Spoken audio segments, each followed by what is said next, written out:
Hey, what's up guys, aarava here, and welcome back to another part of my F1 24 career mode. This is part number 27 today for the Imola Grand Prix in Season 2. If you guys did miss the previous one down under in Melbourne, then be sure to go check that one out before you see this one, as we had a very exciting 2 versus 1 stop race with some actual strategies playing out, and actual tyre wear in these career mode races, and hopefully more of that to come in future episodes depending on the tyre wear levels of the track. But yeah, we made a 2-stop work very well. The Red Bulls, to be fair to them, really did well to pull off a 1-stop, as they did gain quite a few positions, but we were able to beat Verstappen, overtake him, control the gap then for the couple of laps that were left, and take our first victory of the season and our 5th win overall in our F1 career. It's the first win for McLaren, obviously, with only 2 rounds gone. Alonso took that shock win in the opening race, so you know, we're on the right foot. You know, we lead the Drivers' Championship for the very first time in this series ever, and we are currently beating our reigning world champion teammate Lando Norris, so can't complain. It was a very good episode last time out, but we now pay our attentions to Imola, and we do have a potential upgrade coming in, the drag reduction update. Okay, nope, okay, forget that.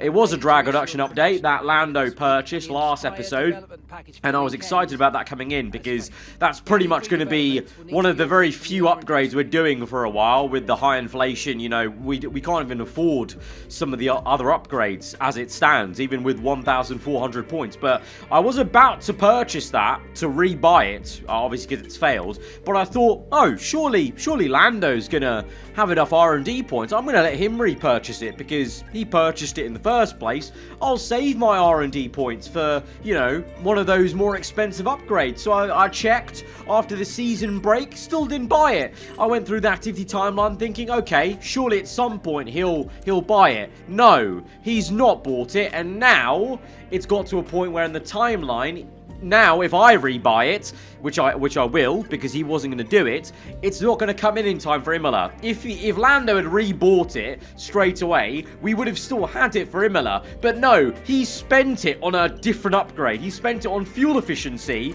so we've got no upgrades. But both of these upgrades will come in for next time, which is fair enough. Monaco, that's going to be good to obviously have 2 upgrades come in for a weekend where it's very important to have a quick car over 1 lap. But it means for a 3rd race in a row we plateau, and the cars around us continue to upgrade. I remember one or two of you were a bit concerned about the high inflation, saying the AI teams don't seem to upgrade very much with high inflation. Not the case with my career save, clearly, on the increased R&D for AI and reduced for me, because yeah, no upgrades so far since the start of the season, and Red Bull, Ferrari and Mercedes are as close as they ever have been since the start of the season. And yeah, they've already caught us. Obviously, we're going to have a step up at Monaco, so let's see how it looks after that episode, I guess. But already, you're seeing that inflation come into effect for us, at least. You know, being the top team, we've got the largest diminished returns out of anyone on the grid, and they're ready for a scrap. And we've already seen in qualifying, to be fair, that, you know, Ferrari looked very, very quick over 1 lap. Red Bull finally turned up last episode, so let's see how it goes around here. You know, one of 2 Italian Grand Prix this season, so Ferrari are going to want to do well, but Mercedes there as well. They cause us problems. Russell's caused us issues in the races so far, so it could get even tighter of a fight than we saw in Australia. Let's go to qualifying. Welcome along everybody to Imola, just down the road from Ferrari HQ, and they know a thing or two about pace, and pace today is king. It's qualifying day, and it's great to have you with us. Really looking forward to this one, mostly because you might remember in Season 1, we didn't really even get a chance to do a proper actual Imola Grand Prix race, because we had that glitch with the wet weather. I was on intermediates, the entire grid on dries, my inters were overheating despite it being clearly intermediate weather. So I am actually looking forward to knowing that I'm going to get a race here at Imola now, finally, on this game, that is not going to be interrupted by that, and I can actually see what it's like to race around here properly versus the AI. But I must say, in Q1, it wasn't a very enjoyable experience driving the car. To put it in the most succinct and simple way, the car felt like ass. It actually felt so bad. The rear end was stepping out. I don't know if I maybe lowered the rear wing too much because I wanted to try and really get some good straight line speed. And clearly that was working in terms of the lap time was there. So don't get me wrong, we're fastest in Q1. It's very tight though. Look at that. Unbelievable stuff. 0.084 separates me and my teammate. And that's P1 to P6. So we have got a real scrap on our hands. Alonso's still up there and Aston Martin, despite that team not even upgrading. And then obviously Merc, Red Bull and Ferrari all showing up. But in terms of the feeling of the car, it actually felt awful. Like, it's a case of I'm just going to have to deal with that and get on with it. I mean, I guess like in real life F1, sometimes that's what the best drivers just do. They just get on with the job, even if the car doesn't feel great. They don't try and overdrive the car. They just drive within what they feel like the limit is. And if the lap time's there, the lap time's there. The stopwatch does not lie in Formula 1, but in terms of the feeling, it felt very, very odd. Very floaty on the rear end. The front end wasn't even that sharp, I felt, like in terms of the imbalance of front to rear downforce. And yeah, it wasn't getting any better in Q2 either. The lap time was still there. Sainz obviously gone top, but it's still massively close between myself and the Spaniard. Verstappen looking consistently good up there. Hamilton lost a bit of pace from Q1 to Q2, so I imagine, well, again, you know, we saw Sainz was a great qualifier in Jeddah. Verstappen was looking much better in Australia, so he's taking that kind of momentum in. Russell, he was obviously fighting with some provisional pole in Australia, but he hasn't looked too quick so far here in the Imola weekend as we now go into Q3. This is our first flying lap at the moment. Well, two Williams actually made it into the top 10 shootout. Didn't even mention that as we have a snap of oversteer, but the Williams going well then, so maybe they've brought some upgrades and just going well with a bit of a compromise setup. For me, with our compromise setup and the weird feeling, this time round, only P4, and by the time we do second flying laps, we're down to P5, Lando's there P6, so now, maybe is this a kind of, you know, real crucial moment? Is the car going to find that pace? It seems so, because we've gone purple first sector, green the second. Again, the car doesn't feel good. I've dipped a tyre into the gravel as well, but the lap time keeps tumbling on the delta times. The track gets quicker. We go across the line. Verstappen was on provisional pole. What are we going to get? Second place. So I'm not going to lie, guys, it's very hard for me to translate how weird and bad the car felt. Second place with how the car was feeling just then through all those sessions. Feels like pole by about a second, honestly. I was expecting us to just remain in like P5, 6. I mean, that's what Lando's done in P7. So clearly he's maybe not feeling too comfy with the car.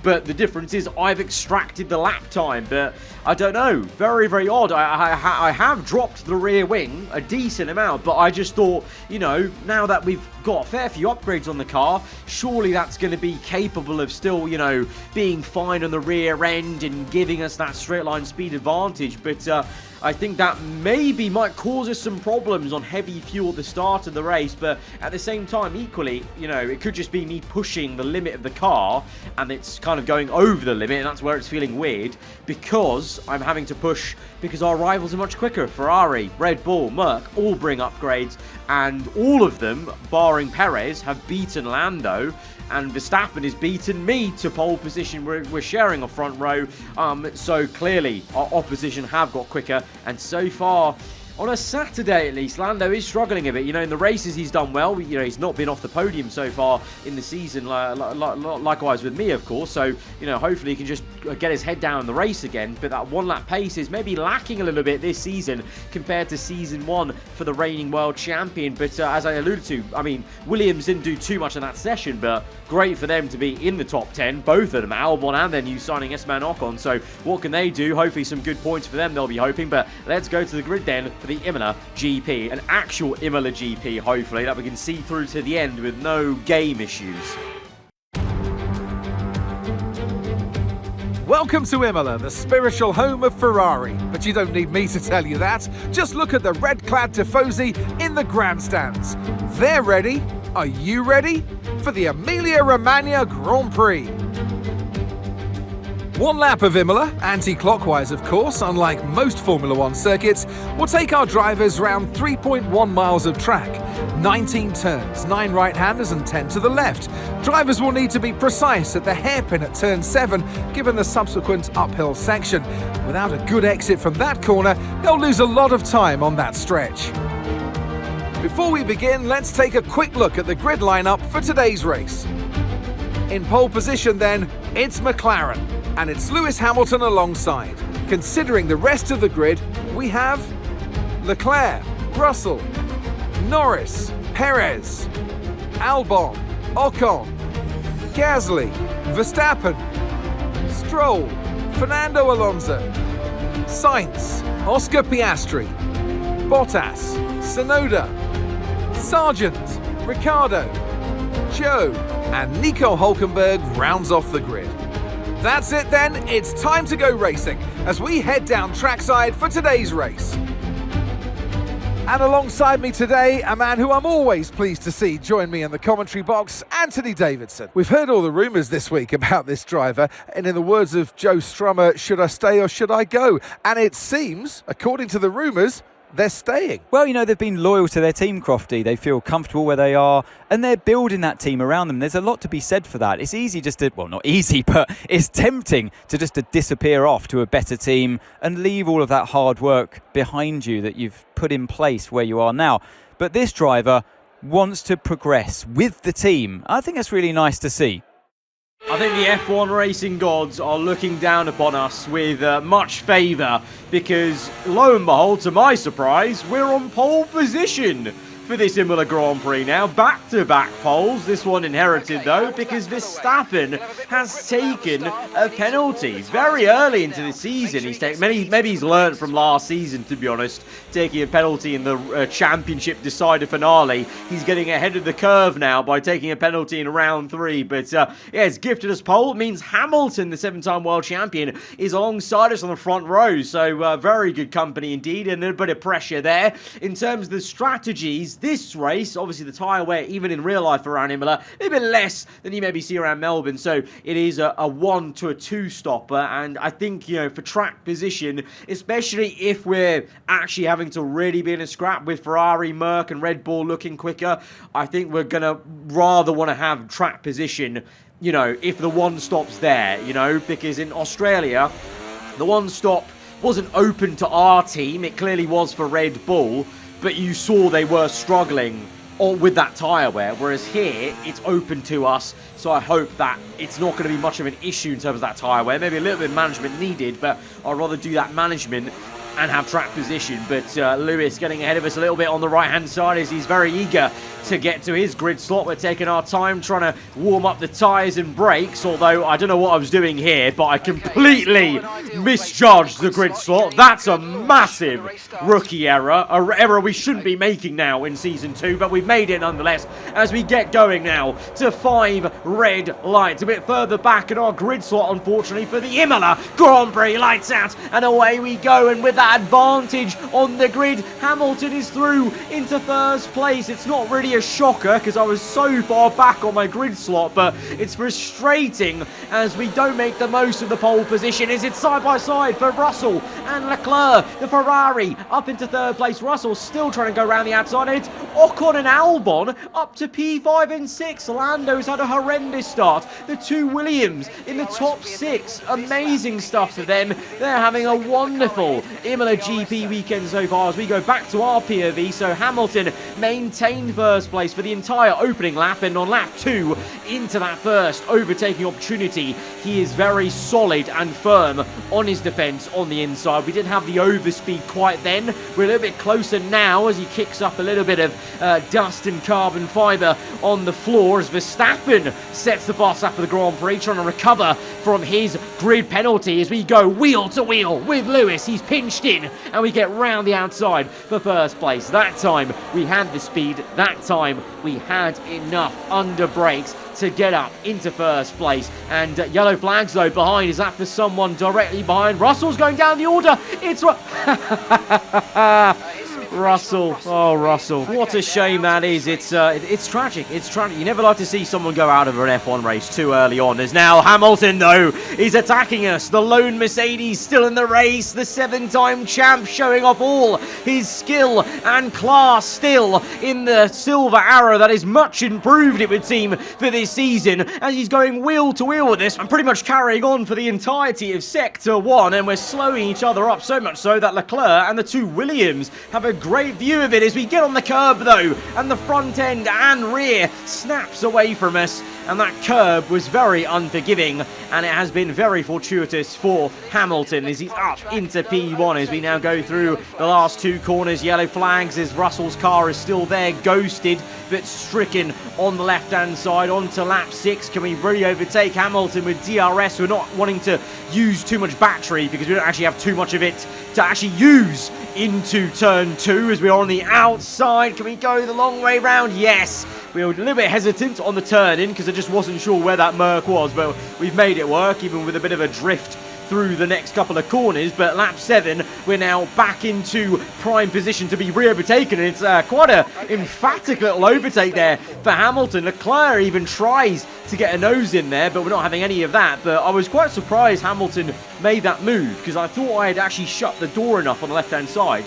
Lo and behold, he just barges through. He sets the fast lap of the Grand Prix. So genuinely, that Mercedes has some pace, and this is a real scrap we're having to have. And can we go for the move on the inside? No, that was a little bit late from me to go for that dive. But genuinely, I'm having to really actually dig deep and try and fight Lewis, and it's just a swapping situation here at Imola with the way you've got such a long straight from the final corner to the first real turn, which is turn 2, as we power past Hamilton once again to get back up into P1. But for how long can we hold this off again? But meanwhile, you may have seen Leclerc there with the fastest lap of the Grand Prix, so the Ferrari is starting to heat up, and now it might be a 2 versus 1 situation. They're not Ferrari teammates here in 2025 like they'll be in real life, but they're certainly working as a pair to go either side of me. That was incredible, though, seeing the Ferrari and Merc so close to either one of my front tyres there. And it's such a shame. I'm so annoyed that Hamilton didn't actually make this move in-game like he is going to in real life, because this would literally have just been 2 Ferraris then attacking us. Instead, though, to be fair, it is, good to see at least that Merc are looking better this season. So at least Hamilton is still actually able to fight at the front here in 2025 with Leclerc as they swap positions. Hamilton gets the better of Leclerc now on lap 12 as we are just watching from a distance, because now my rear end is starting to feel very, very loose. And you can see right there having to soar away at the wheel. And the same again through the last 2 corners. Just having to really try and straighten the car up as the rear end steps out.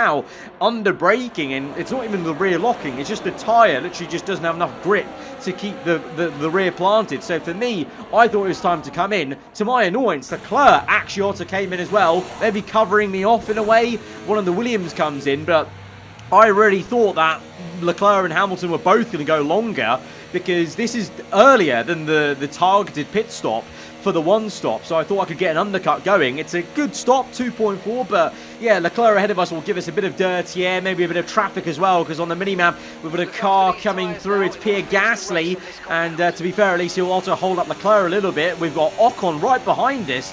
We haven't spoken too much about them since the start, but it's actually been a very quiet and amazing race for Williams so far as we're barreling down the main straight towards turn 2, and Hamilton is staying ahead of us. Leclerc's got a good undercut going because he's overtaken Gasly and he's a few seconds down the road, but our undercut really hasn't worked. For the first time, an undercut's really not made a difference for us on this game, as we're still behind Hamilton, we're still behind Leclerc, and Gasly is kind of just out of sync in the Alpine on the medium tyres here. But my engineer giving me the hurry up, giving me the motivation to say, go and overtake Lewis. We know you're quicker, go get him. And that's sometimes what you need in the cockpit, as we absolutely send it. We waste no time at all and make the overtake. And now setting our sights on, well, Gasly in the Alpine, who's still not come in, so I don't know what kind of strategy he's playing at. Meanwhile, behind Verstappen P5, and behind him, Sainz. Oh, Sainz goes for the double pass.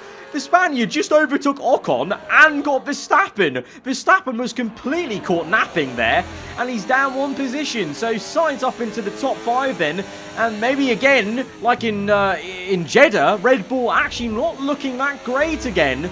You know, maybe Australia was a bit of a one-off, I don't know. But yeah, Verstappen very uncharacteristically just gets absolutely done by someone he probably wasn't even worrying about, because Sainz was busy overtaking Ocon, but just got the move done anyway, as we have overtaken Gasly now in the same place we got Lewis in that chicane, but we're just fully focusing now on the actual car we're racing for first place. Leclerc, Hamilton meanwhile, a bit of a gap to him now. Hopefully Gasly holds him up just a little bit, and so it can be a 2-man fight, but Hamilton, you can see on the minimap, is still within the realm of this P1 fight. But Leclerc defenseless now. Lewis sets a purple, so that's motivation to get this overtake done the Ferrari ASAP, to then try and pull away. Leclerc, oh, Leclerc's turned into us a bit. He makes contact with us. I don't know what he was doing there. That spooked me a little bit as we dab on the brakes. It was a double lock-up, big lock-up into that left-hander. And luckily I didn't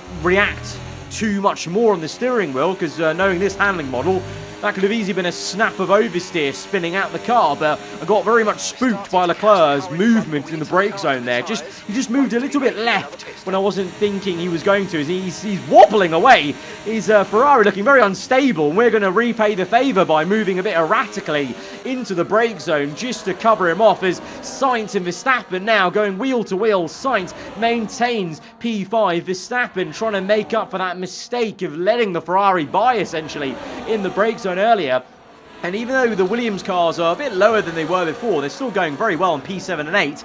The same can't be said for our teammate, the reigning champ, Lando Norris, down in P12. What is going on with Lando today around Imola, as Leclerc pounds on the pressure in the Ferrari? We're on the inside, we've gone far too deep. Lock up on the front right. Leclerc's there on the outside. It's going to be, whoa, wheel to wheel, quite literally, as we bang tyres. Bit of carbon fibre comes off the cars. We're now jockeying for position. The Ferrari gets ahead, but we want him to be ahead into this straight, because now I will get DRS. So playing a bit of a Wild Your Fox game with 12 laps to go. This is going to be, potentially a race all the way to the end, unless we can overtake Leclerc here and then get a move on. Can we get this done? We're going to try and squeeze him and get to the apex, and we swoop round on the outside to get back into P1. And there's already a bit of a gap there, half a second. We get our head down and we really gun it. And we've now broken DRS, because I thought, you know what? I remember the tyre wear at the end of the medium stint. We will be very vulnerable at the end of the race if we don't break DRS now. So we're pushing like a madman. Probably using a bit too much tyre right now on lap 28, but that's in order just to give us some breathing room at the end of the race. And crucially, because we've broken DRS, Leclerc's stuck in a battle with Hamilton, and now Sainz and Verstappen even. Meanwhile, Alonso and Perez in no man's land. Then you've got the Williams, Albon, Ocon fighting Lando on the inside of Yuki Tsunoda, as he tries to get back into the points for the first time since the first round of pit stops. And now he's got the 2 Williams to overtake, but it's been a very quiet race for Lando Norris, just showing actually, to be fair, how good of a job we're doing then, because clearly he's struggling with the car this race weekend and the others are looking much quicker, and yet we're still able to be in first place, doing that job, like I've said, that we need to do at this stage of the season. We have to make the most of this performance of this car, because if the guys around us continue to upgrade it the way they do, they are going to be quicker than us. I mean, they're already giving us a real good fight. We're having to really pull out all the stops, as Lando just overtakes to get up into P9 then. So he's in for 2 more championship points, as Hamilton and Leclerc continue to squabble. And they've just been swapping every single lap, I've got to tell you. So that's helped us massively, as Perez makes a huge error on the second last lap of the Grand Prix to lock up for the Red Bull, and that's going to cap off a pretty terrible and quiet day in the office for him. It's a free position for Lando Norris, at least, to get up into P8, but Perez in the gravel, wondering where did it all go wrong. For us, it very much went right when we decided to get our head down and break the DRS to give us that breathing room, just like we did in Australia, because now we're here on the last lap of the Grand Prix. Just got to take it home, but it's been a mature drive, I would say, doing what we had to do, learning from the first stint, because look at that tyre wear. It's pretty awful on the right-hand side of the car, so much so that into the next corner, big snap of oversteer. The gap was 1.7. It's now down to less than a second. So that is why I wanted to break DRS and pull away and get a 2-second margin, because I knew the tyre wear was going to be bad at the end of the race, like it was on the medium tyre. And that is why. So that is, you know, obviously a mistake from me on the last lap there. That's not great, but wise to build that gap, kind of almost knowing myself, knowing that I was probably going to make an error like that because the tyre wear was so difficult to control on the first stint. And so that's the forward thinking we had to do in this race to make sure we can nail down another race win in Formula 1. It's going to be back-to-back wins from down under in Australia to here, Italy, the Imola GP ahead of Hamilton and Leclerc. Oh, yes, yes, yes, guys, yes! Come on, boys! Very, very well-controlled race. Again, like in Australia, really satisfied with that in terms of being able to build that gap and just control it, not feel too pressured, and just, you know, hold our own against some top drivers and some quick cars behind. And that's it then for the Emilia-Romagna Grand Prix. And what a sensational victory they've managed to pull off here. And it's always good, Crofty, to get that momentum on your side, and it's really good for your confidence as well. The more confident you are, the further that can take you. And look at that, they're making their way out onto the podium now. Great race from the McLaren team, and I'm very happy to see them there on that top step of the podium. This is exactly what I wanted to do at the start of the season. Knowing we have the quickest car right now, we have to make the most of it. We do have upgrades coming for Monaco, but after that, I'm worried because the teams have got already so close anyway. You know, if it wasn't for the Monaco upgrades we've got coming, they would be overtaking us on the R&D chart. So I'm not getting ahead of myself. Maybe you guys will be with 2 wins in a row, but it doesn't happen often for me, to be fair, in career modes. But also, to be fair, most of the time in career modes, I don't actually have the luxury of having the best car on the grid. This is actually a very fortunate position we don't get often in career mode series. I'm usually the one always chasing performance and having to do miracles to pull off results, whereas this one is a case of this is what's expected of us.